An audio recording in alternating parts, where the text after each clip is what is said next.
¿Qué tal? Muy buenas tardes y bienvenidos después de estos 2 meses de merecido descanso. Bienvenidos, como digo, un miércoles más a El Paseillo, la tertulia de Telepriego con la que semanalmente analizamos algunos de los temas que han sido actualidad en nuestra localidad. Y ya saben que a lo largo de las 3 temporadas, arrancamos la cuarta, pues vamos a intentar también analizar algunos temas que, aunque no sean locales, sí que nos directamente influyen en nuestro día a día. Vamos a presentar a nuestro equipo de contertulios con el que este año empezamos la tertulia El Pasillo, que fue precisamente con el que el año pasado, en aquellas circunstancias también tan adversas, como recordarán, pues hicimos prácticamente, como digo, el 90% de la pasada temporada. Y empezamos por mi derecha con Rafael Vila. Rafael, bienvenido, nunca mejor dicho lo de bienvenido, que vaya 2 mesecitos que hemos pasado contigo. Pues sí. Pues luego hablaremos. Buenas tardes, Rafael, buenas tardes a todos. Mi querido Paco Serrano, con el que también hemos pasado 2 mesecitos muy intensos. Paco, bienvenido a tu casa. Bienvenidos vosotros y nuestros amigos que están ahí detrás. Y Juan Carlos Pérez Cabello. Juan Carlos, también 2 meses muy intensos. Bienvenido después de estos 2 meses. Muchas gracias. Bueno, decíamos que hemos pasado 2 meses muy intensos con 2 de nuestros contertulios, porque hemos hablado, pues prácticamente desde que retomamos en mayo la realización del pasillo, hablábamos todas las semanas del COVID, había incluso programas específicos.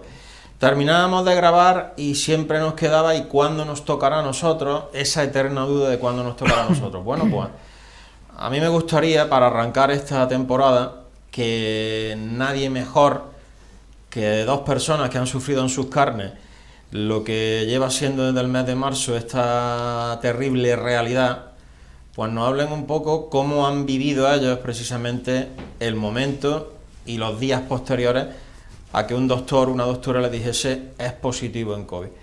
Rafael, supongo que fue un poco de decir dónde estoy yo ahora mismo, de no encontrarte, ¿no?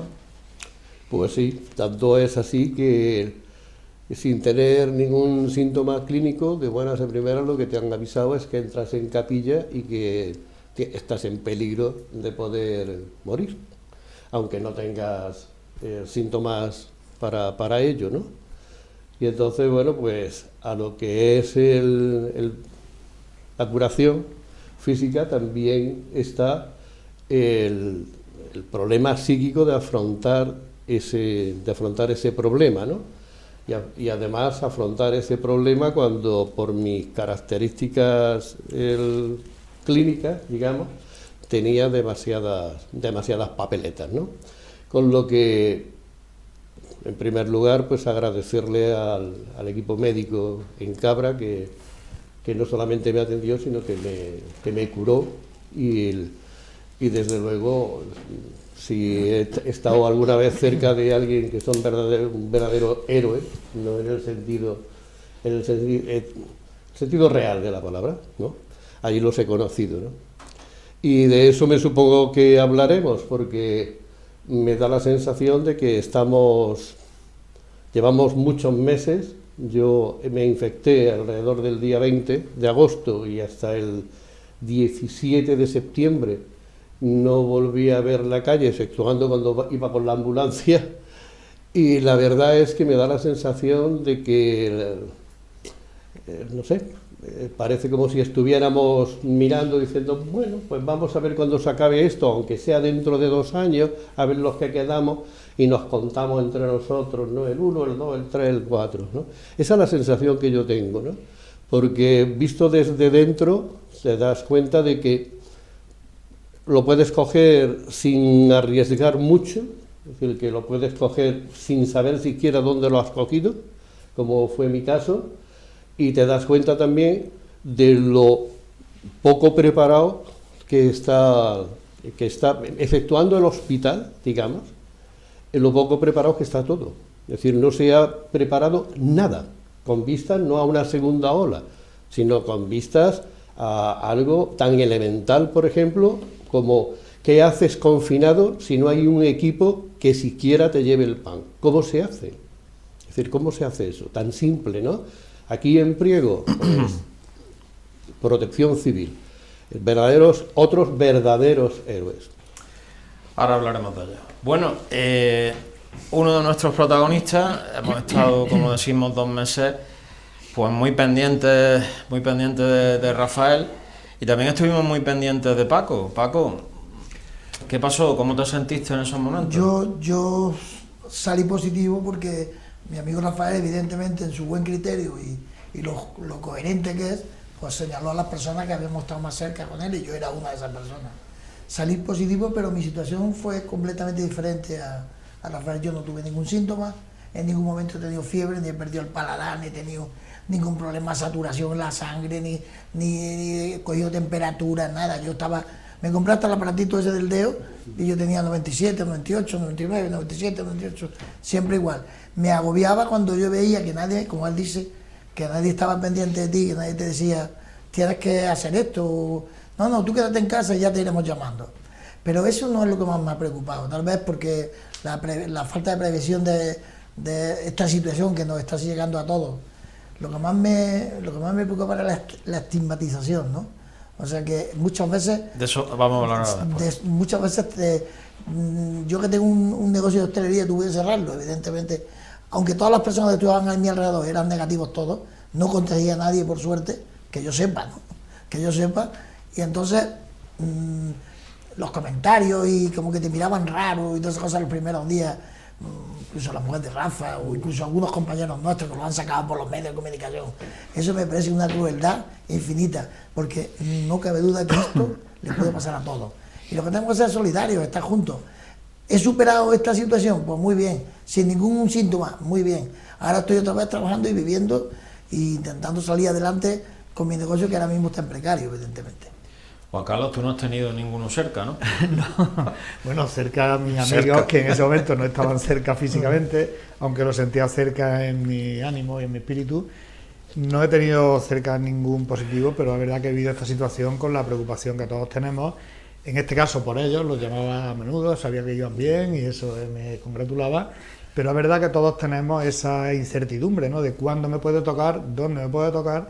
Y por muchas precauciones que tomemos, es verdad, como ellos dicen, que a veces no sabe uno ni dónde ni cómo le ha pasado, porque es que son tantas las circunstancias en las que nos movemos. No le puede echar la culpa a nadie. No, por supuesto. Aquí no se trata de culpabilizar a nadie, porque mira, yo que como sabéis soy un senderista, pues ahora ya hemos empezado a salir en grupo, pues vamos en el coche con la mascarilla, cuando llegamos y estamos en el campo nos la quitamos, cuando volvemos al coche nos la ponemos, y cuando estamos en el bar tomando la cerveza mantenemos distancia. Situación, digamos, ideal, entre comillas, para que no pase.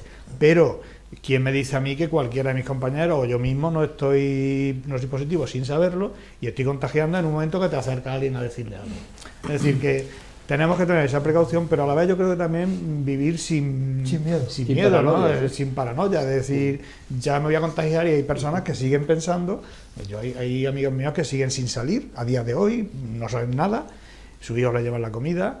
Hay personas que desinfectan la compra toda siempre, y yo creo que, en fin, hay que saber convivir con esto, pero también, es verdad, tomando precauciones, ¿no? Por supuesto. A mí me gustaría, precisamente por el tema de Paco, ver cómo posiblemente le pude contaminar a Paco. El hecho es de que yo, al tener síntomas, digamos, de lectura, porque yo lo que tengo es boca seca, empiezo a tener boca seca, un poco de diarrea y de buenas a primeras pierdo el olfato. Llamo a un íntimo amigo que es internista, médico internista, y le digo esto. Entonces cuando me dice, sería conveniente hacerte la PCR porque la pérdida de olfato es una de las cosas que hemos localizado como posibilidad. Me dicen de hacerme la PCR y es precisamente esa mañana que yo voy hacia el centro médico a hacerme la PCR.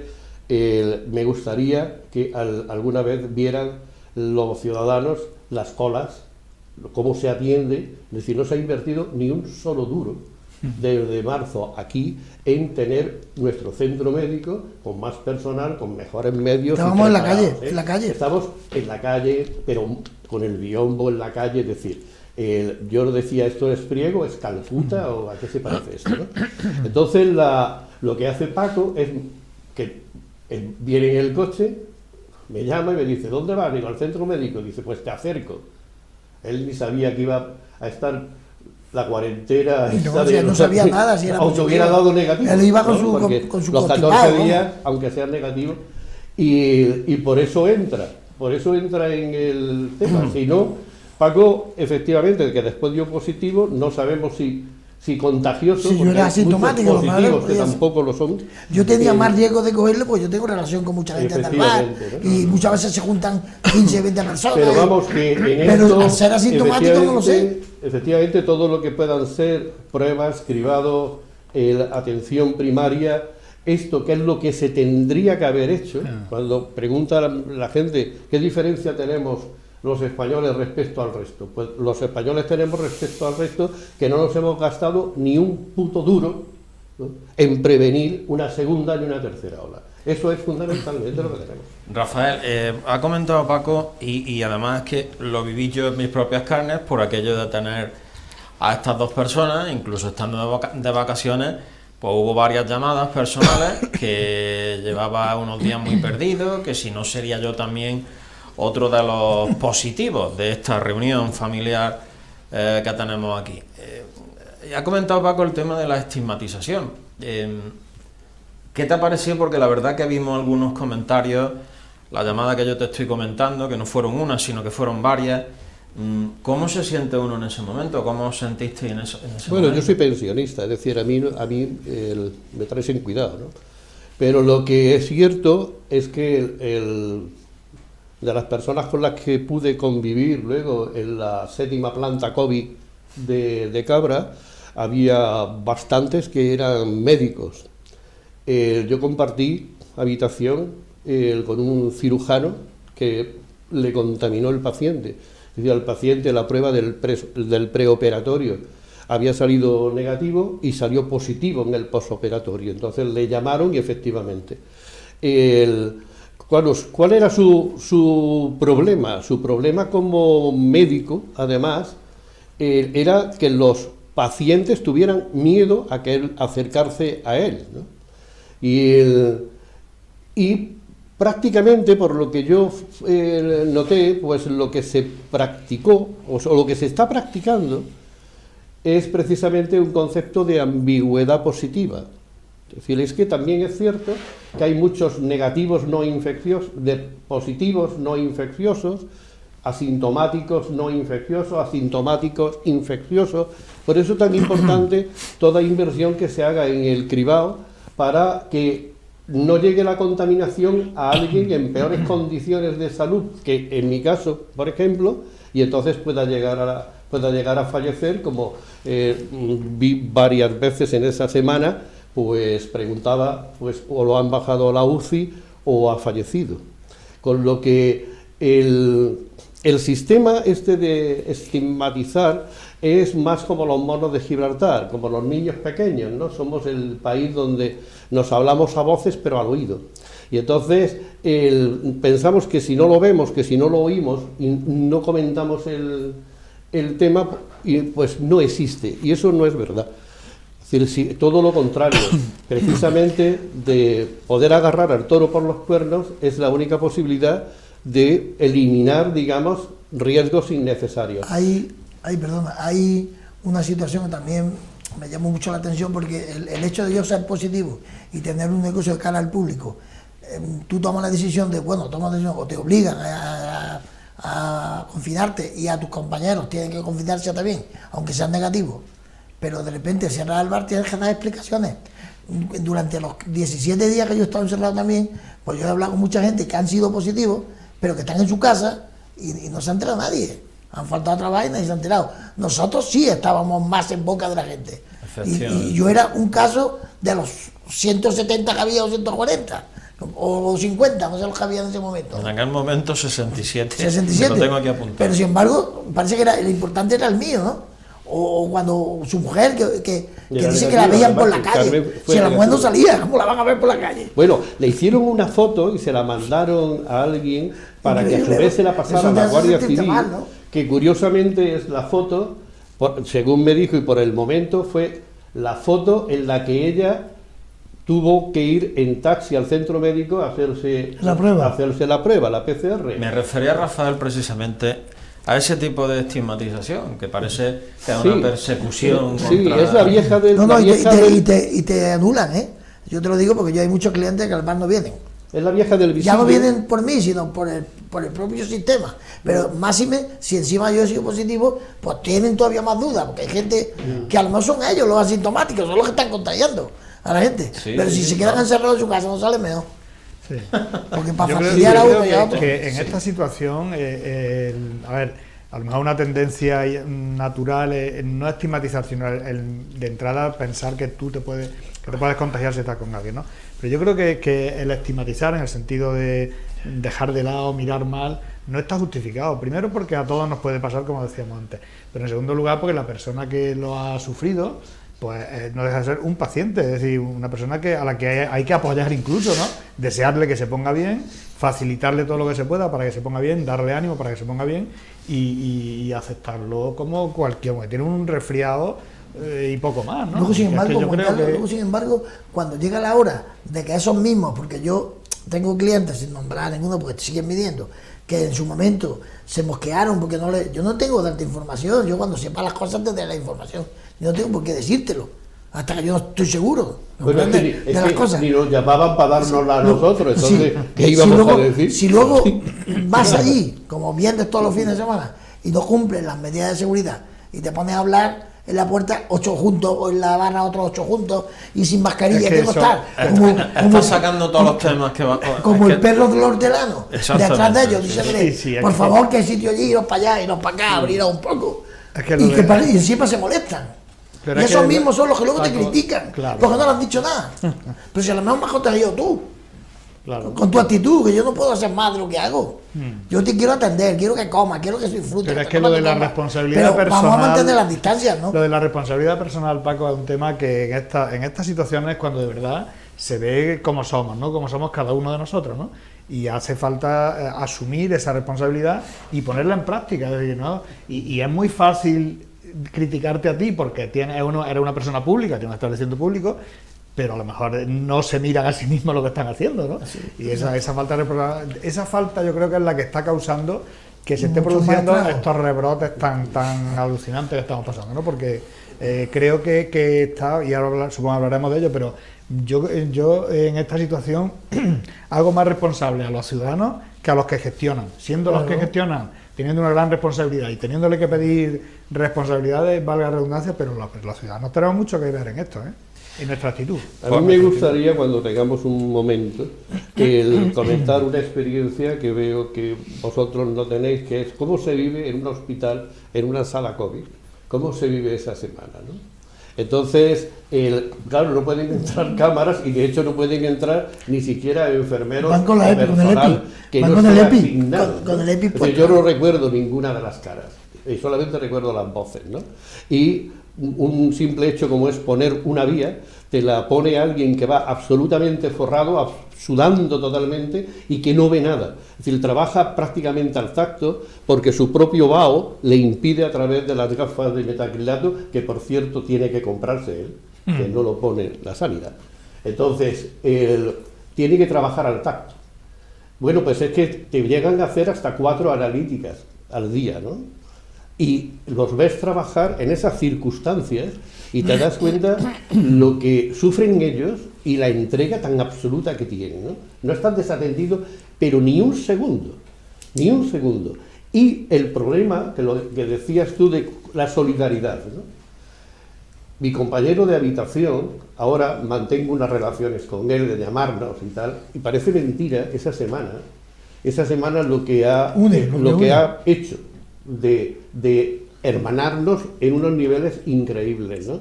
Porque es que todas las noches cuando nos íbamos a dormir teníamos la esperanza de que durante la noche no nos pegara ningún ataque, ninguna embolia, que la fiebre no se disparara a 40, que no se bajara la saturación de oxígeno, ¿no?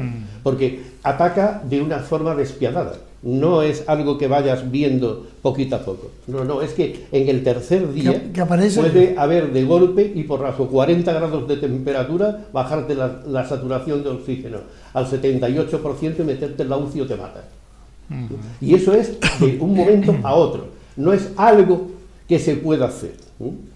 Y tienen que estar continuamente y tratándote, porque cada persona es absolutamente diferente en síntomas y reacciones a otros. Por lo tanto, no se puede estandarizar tampoco, ¿no? Por lo que esto no es ninguna tontería, pero no es ninguna tontería, Pero, es Rafa, mortal. Yo sí, esa experiencia que está contando, que es tan interesante y tan en primera persona, yo no digo que la deberíamos vivir todos, pero sí debería servir, por ejemplo, tú que la estás contando, para que muchos que no lo... Claro, mucha gente. Exactamente, piense en las consecuencias que puede tener La irresponsabilidad. esa irresponsabilidad. Yo hablo mucho de responsabilidad en mi ámbito familiar, de mi amigo, y eso que tú estás diciendo pone eso de manifiesto, efectivamente, que la falta de responsabilidad puede llevar a que se vivan situaciones como esa, en la cual hay personas que están entregando su vida, porque literalmente la están entregando, para que tú no la pierdas, ¿no? Para que miles de personas no la pierdan. Y ese hecho me parece que es, por lo menos para pensarlo, ¿no? Porque a veces vamos muy ligeramente pensando, esto no pasa nada, esto es... Sí es. Pues sí no es así. Nosotros ahora hemos estado en esa situación y no estamos haciendo una fotografía, digamos, imaginada de cómo van a suceder las cosas, ¿no? Lo hemos sufrido en nuestras carnes y estamos aquí comentándolo. Y por eso quería que hablase hoy. Precisamente para que la gente sepa que esto es una cosa que está ahí, que es real y que lo único que tenemos ahora mismo, hasta que se consiga la vacuna o un tratamiento que pueda aminorar la enfermedad, es el distanciamiento social y que se tomen todas las medidas posibles. La responsabilidad. Y la responsabilidad de la gente. Sí. Que se pueden parar los abrazos ahora, que no pasa nada, que luego tenemos tiempo de darnos abrazos y besos y de todo. Rafael quería contar, luego volveremos al tema. Vamos a los datos, porque los datos sí que son esclarecedores, y vamos a retrotraernos a prácticamente el día que grabamos la última tertulia a mediados de agosto. A mediados de agosto, claro, estas cifras las vemos ahora y dan casi pánico de la evolución que... Y mira que Priego es una de las localidades privilegiadas, entre comillas, en este sentido. Bueno, a mediados de agosto, Priego tenía 47 positivos. A primeros de septiembre teníamos 67 positivos confirmados. Y aquí es donde ya viene empieza la gravedad, porque en los últimos 30 días se han confirmado 100 nuevos positivos. Habíamos estado prácticamente 5 meses, 4 meses prácticamente oscilando cada 2 o 3 semanas, 1, 2, y de golpe y porrazo en el último mes 100 nuevos positivos. A fecha de hoy, ya saben que hemos superado los 200 positivos, exactamente ayer martes, 201 positivos confirmados, 61, y este ha sido también uno de los picos más altos en los últimos 14 días, 30 en los últimos 7 días, 60 curados, que es un dato positivo. Bueno, y aquí viene siempre la eterna pregunta y las dudas que se generan con los datos. Reiteramos, datos que facilita diariamente la Consejería de Salud y Familias.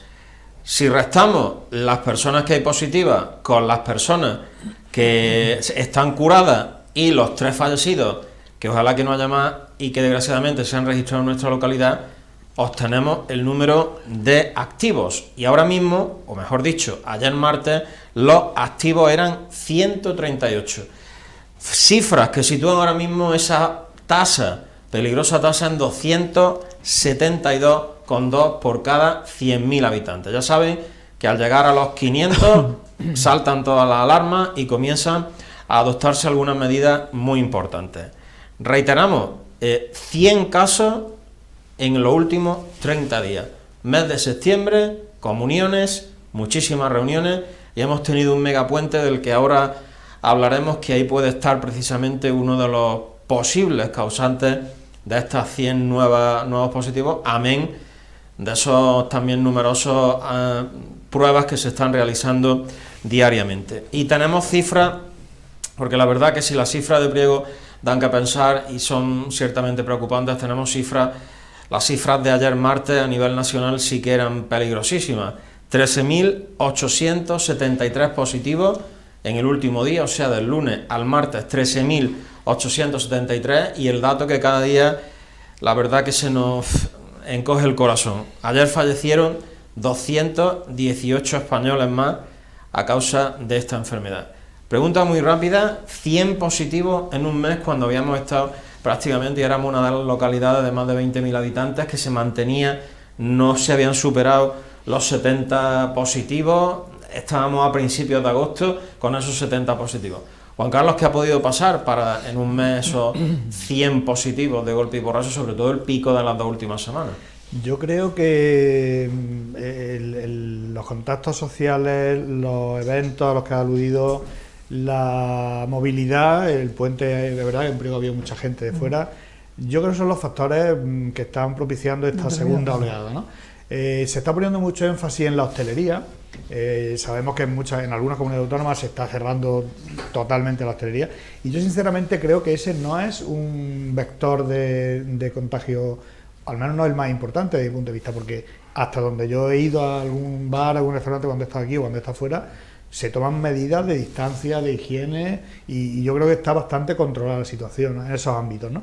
Sin embargo, entre los encuentros familiares, encuentros de amigos, ahí se pierde un poco, no un poco, ahí se pierde totalmente el control, se pierden las precauciones y se pierden todas las medidas, porque ya estamos todos sin mascarilla, dándonos abrazos y tocando todos juntos. Se relaja la gente. Nos relajamos mucho. Y yo creo que ese puede ser un factor que indique por dónde ha podido venir ese incremento, ¿no? Porque otro, en Priego, yo coincido contigo, y yo siempre que me ha preguntado alguien, estábamos en una situación bastante buena con relación a otras ciudades, a otros municipios de nuestro entorno y de nuestro tamaño, ¿no? Y ese incremento yo sin duda creo que se debe a eso, ¿no? Porque ni en la hostelería se ha producido algo, puede haber habido alguna cosa puntual de una aglomeración indiscriminada, pero no ha habido nada extraño, ni aquí ha habido botellones masivos como se ven en otros sitios, ni nada. Entonces yo lo achaco a ese tipo de eventos familiares o encuentros sociales un poco más. También había como un cierto temor con la vuelta al cole de los niños. Sin embargo, los niños lo están llevando bien. Es que yo creo que, perdona, es que eso sí quería, porque hoy precisamente estaba hablando con alguien y me decían que el entorno escolar ahora mismo es de los más seguros que hay en Priego y en todas partes, ¿no? Además, los niños están siendo mucho más responsables. Es curioso. Lo de los jóvenes es otra historia que podemos hablar de ella. Pero los niños en los colegios se están portando del 10. El otro día vi a una madre con 2 niñas chiquitas. Una tendría 2 años y la otra tendría 2 años y medio, 3 años. Iban con su mascarilla. Y le digo a la madre que estaba comprando en una tienda, le digo, ¿tú crees que estas chiquillas se acordarán dentro de 20 años que con 2 años iban con su mascarilla por la calle? Si superamos todo esto, dice, claro que se acuerdan. Me dice, claro que se acuerdan. El domingo hizo la comunión. Venimos muy bonitas con una mascarilla rosita. El domingo hizo la comunión mi nieta, y no se la quitan, ¿eh? Mi nieta mayor, y llevaba, aparte de llevar una mascarilla fashion. Ese es un complemento totalmente. y vamos, era con una responsabilidad. Si los chiquillos van todos, ¿eh? Tuvo que hacer la comunión, nada más que además en Medina del Campo, que es una de las ciudades que estaba confinada. Por lo tanto, quizás la comunión más triste para la familia, que no hemos podido estar todos con ella, pero claro que se le quedará. Bueno, pero como yo digo, como la comunión es lo importante, y todos los que la hicimos antes de los 70 la hicimos solos y con nuestros padres, como mucho, mi maestro, recuerdo a don Manuel Mendoza, y luego ya la fiesta era chocolate con picatoste en el sándwich.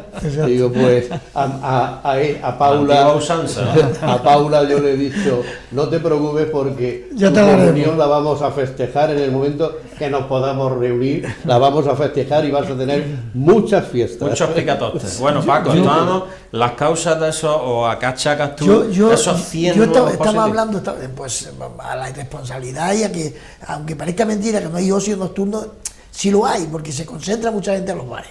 Te lo digo yo por mi propio bar, ¿no? Y eso ahí es donde yo sufro los mucho. Bares cierran. No, pero bueno, desde las 8 de la tarde hasta las 1 tienen tiempo de estar todos juntos.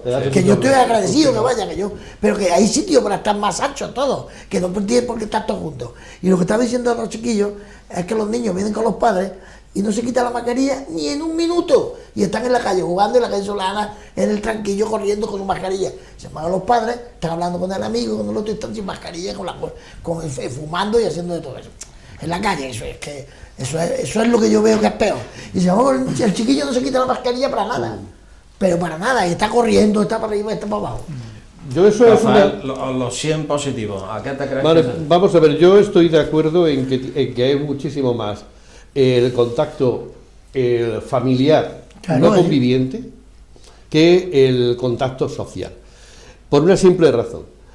Si fueran los bares, y ojo, porque hay que tener en cuenta que en este momento y todavía hasta esta tarde la temperatura nos está permitiendo el estar fuera. No estamos hablando de la gran ola que va a venir cuando tengamos que convivir estando dentro, ¿eh? Claro. Eso es así. Dentro hay unas medidas No. muy estrictas. Ya, por eso te digo, Muy porque se las estrictas. saltan, Eso lo voy a se las llevar yo salta a todo el rajatabla. mundo, por eso. Porque fuera realmente te dicen, si no se impone la medida de la mascarilla en el momento que sales de la puerta de tu casa, entonces tienes muchas posibilidades de quitártela, porque tienes que racionalizar, digamos, como si condujeses diciendo ahora 40, ahora 30, ahora freno, eso sería imposible hacer 100 kilómetros, ¿no? ¿Qué es lo que ocurre? Que si tú estás fuera en la calle y estás a una distancia entre 2 y 3 metros, no tendrías que llevar mascarilla. Esa es la realidad, ¿no? Lo que ocurre es que cuando estás dentro y estás a 1,5 metros, no solamente debes de llevarla, sino por lo menos tampoco estornudar. Y si ya estás a 80 centímetros, lo que no debes de hacer es quitártela y hablar a voces al que está al lado. Es que nos saltamos la norma esa precaución.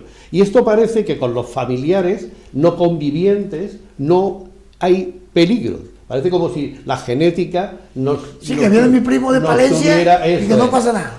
Y eso no es verdad.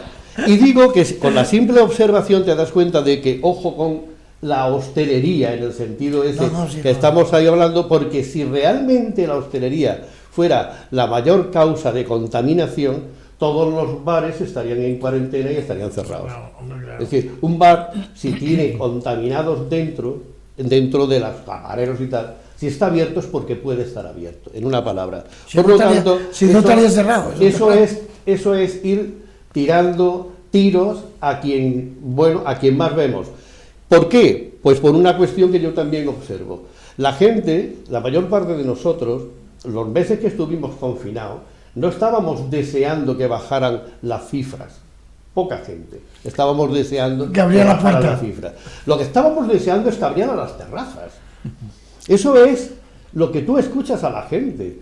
Es que no puedo soportarlo. Y de hecho, no se ha hecho ningún operativo de servicios esenciales, exceptuando los que han hecho la hostelería y el comercio con inversión propia. ¿Sí? Esas pantallas que hemos visto poner, ese sistema de sillas, ese sistema de desinfectar, eso no lo reparte el ejército, eso ha salido del bolsillo de cada uno, de estos sectores que ahora están estigmatizados. Y este sector, que sería, cuando hablas con los supereconomistas estos del mentidero de la villa, ¿no?, que se reúnen en las cortes, ¿no?, y se ponen a hablar, te das cuenta de que ni idea, ¿no? Ni idea. Es decir, la base de que yo pueda ir a comer a un restaurante es que tengo la seguridad de que no me va a envenenar. Si no, yo comería en mi casa. Es que eso es un absurdo pensar que la hostelería, los cierres de la hostelería, los cierres perimetrales, pero para los ancianos y los jubilados, porque resulta que luego los que tienen que trabajar, estos tienen que ir a trabajar y que se lo busquen y que se la busque cada cual como pueda. Esa forma de haber atacado esto, realmente es el problema que tenemos. Y el problema que tenemos es que no necesitamos un Estado represor ni nada por el estilo. Necesitamos más bien un Estado formador, educador, porque lo que está claro es que nosotros somos ineducados absolutos, ¿no? Sí, yo no quiero decir, no solo yo no quiero decir que la gente esté diciendo que los bares son el foco de infección, no. La concentración de personas en los bares. Sí, lo están diciendo y luego vamos a dar la concentración de personas en los bares, que son los que muchas veces provocan esa situación. Porque el dueño del bar, como yo, estoy sufriendo y luchando día a día para recordarle continuamente que tiene que estar distanciado, que tiene que ponerse la mascarilla, que se me cansa la boca de decirlo. Pero cuando la gente está tan a gusto, tan feliz con sus amigos, pues parece que no te escuchan. Que yo no digo que lo hagan con mala fe, ni quieran ser tan agresores, ni nada. Simplemente que es la cultura de los bares en España. La gente de los bares se sienten felices, se relajan, se les olvidan sus problemas. Y entonces es cuando viene el problema. No es que los bares, nadie está diciendo que los bares sean los culpables de la... Hombre, exacto, es la cosa, sí, porque se concentran, porque se concentran, porque se concentran. Y yo lo que le diría era a mis clientes que tuvieran esa responsabilidad de distanciarse un poco, porque al final van a conseguir que me cierren. Bueno, van a conseguir que me cierren. Vamos a volver, vamos a hacer una pequeñísima pausa publicitaria y enseguida seguiremos aquí en el paseillo. Hoy nuevamente retomamos nuestra tertulia, pero como decimos, hoy nuevamente con la COVID-19 como protagonista. Volvemos en unos minutos.